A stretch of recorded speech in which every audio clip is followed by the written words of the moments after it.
The lesson topic for this video is using inverse trig ratios to find angle measures and solve right triangles. So this lesson correlates directly with what we were doing in the previous lesson, which was using our regular trig ratios, sine, cosine, and tangent, which helped us find side lengths so we could solve a right triangle and find all the missing sides and all the missing angle measures. And now we're going to use inverse trig. So first let's remember our three trig ratios.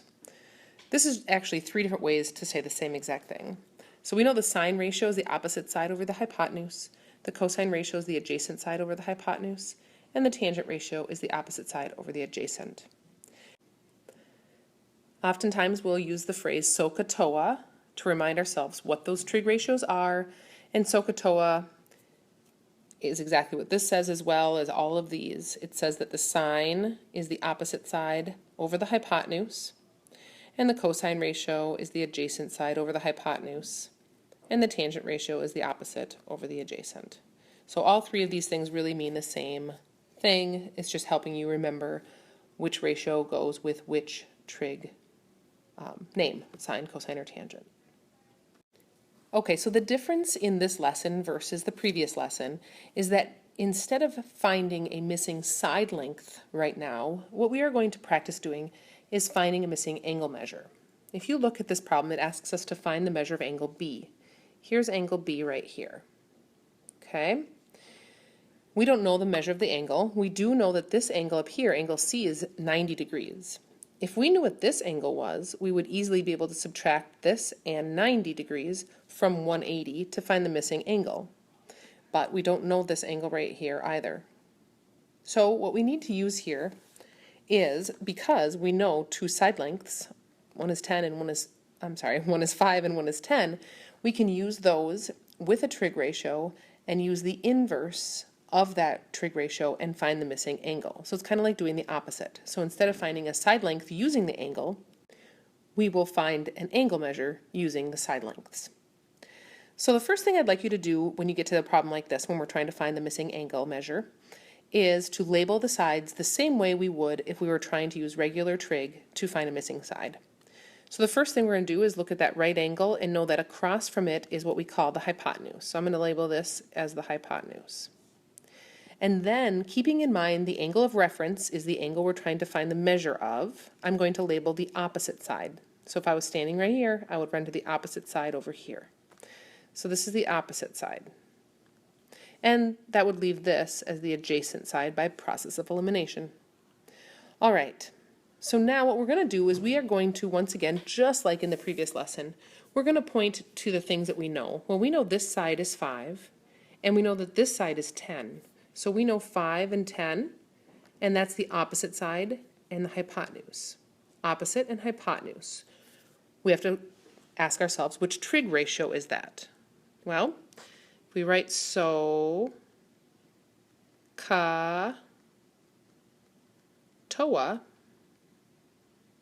up here, sorry, this H is pretty bad, there we go, we will find that, again, we're looking for the opposite and the hypotenuse, the ratio with opposite and hypotenuse in it, that's right here.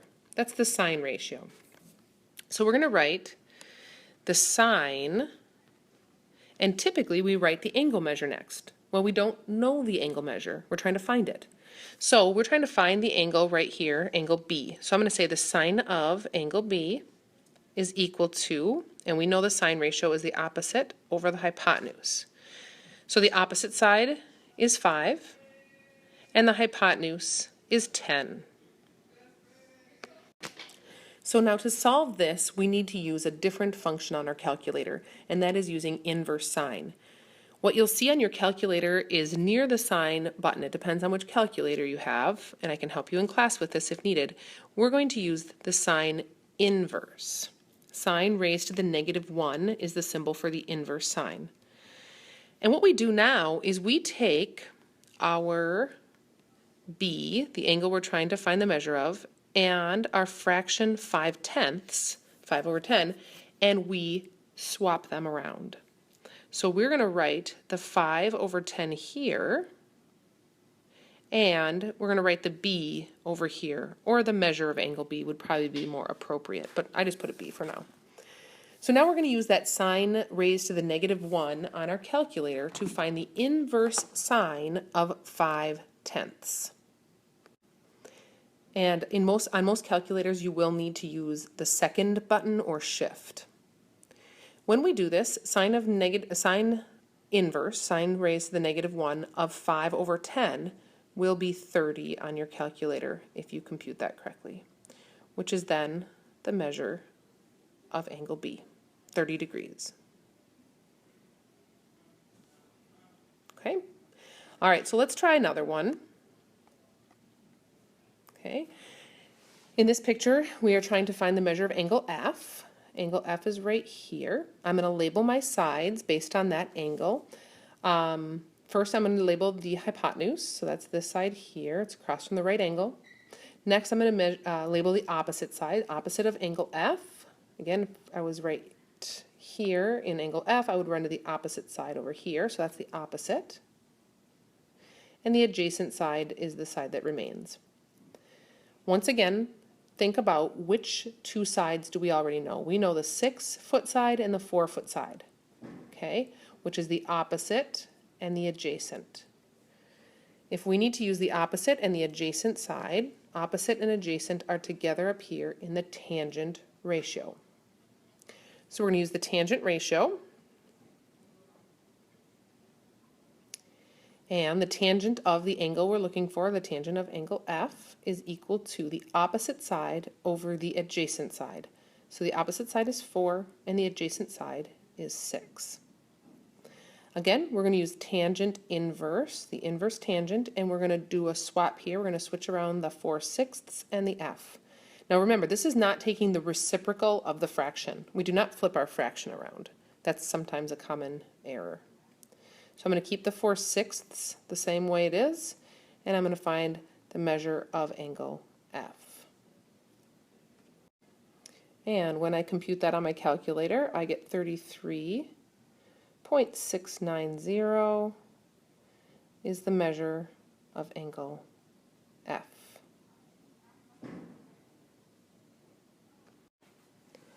Okay, so now let's solve a right triangle using this new skill. The first thing I'm going to always ask that you do is draw yourself a diagram of a right triangle. It doesn't really have to be anything specific other than a right triangle. It asks us to let C be the right angle, so I know this is C here. Because I see that we have an A and a B here, I'm going to use my other vertices as capital A and capital B. Also remember from the previous lesson, or if you've forgotten, remember that little a, or lowercase a, is always the side that is across from vertex A. So here's vertex A right here. So the side opposite that would be over here, so that means this side down here is lowercase a, and that is, in this case, 9. Okay. Lowercase b is across from vertex B, so opposite of vertex B is right here, and that is 15. Because this is lowercase b here. Remember, to solve a right triangle, it's very important. To solve a right triangle means you're finding all the missing sides and all the missing angles. So the first thing I want to point out is we need to find a missing side and we need to find two missing angles. I'm going to actually start with my side here. And this is one thing I didn't mention in the previous lesson, and you didn't need this, but it's handy at this point. And that is, let's remember the Pythagorean Theorem.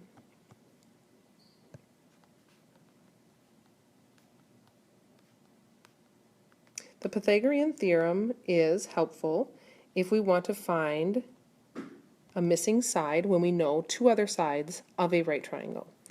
And the Pythagorean Theorem is a squared plus b squared equals c squared.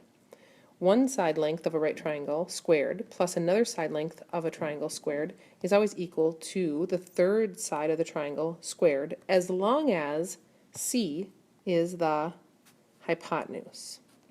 That's very important. It has to be the longest side that is put in for C, which is the hypotenuse.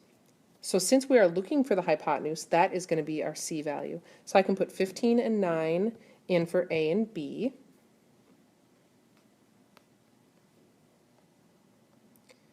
And we're going to solve this equation for C. Well, 9 squared is 81.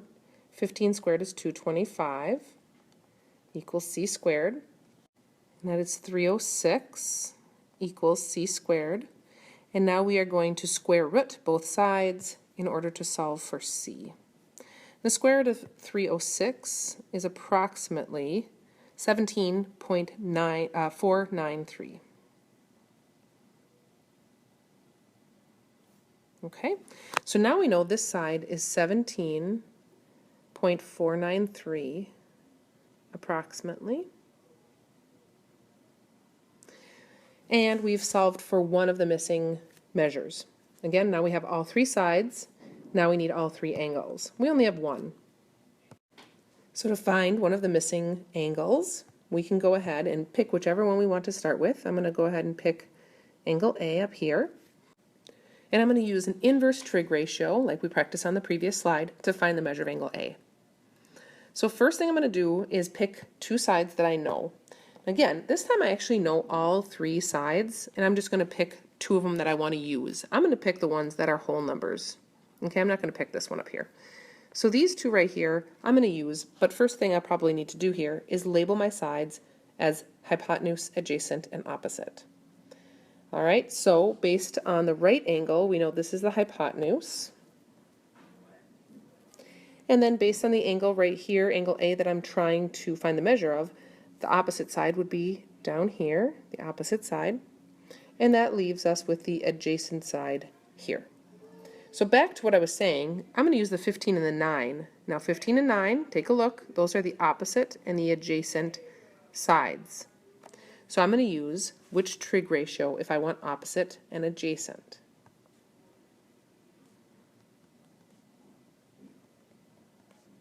Hopefully you said tangent. We have the opposite and the adjacent we're going to use, 15 and 9, so we're going to use the tangent trig ratio. So the tangent of the angle we're looking for is equal to the opposite over the adjacent. The opposite is 9 and the adjacent is 15. I will use then the tangent inverse of 9 over 15 to find the measure of angle A. All right, and that will be 30.964 equals the measure of angle A. Now, if that angle is 30.964 degrees, and we know this angle right here is 90 degrees, we can find our final angle by subtracting 90 and 30.964 from 180, because again, there's 180 degrees in the three angles of a triangle. When I do that, I'll find my last angle to be 59.036 degrees.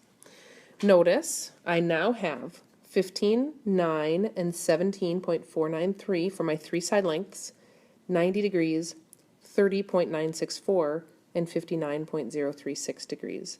I have all six pieces of information, which means I have solved the right triangle.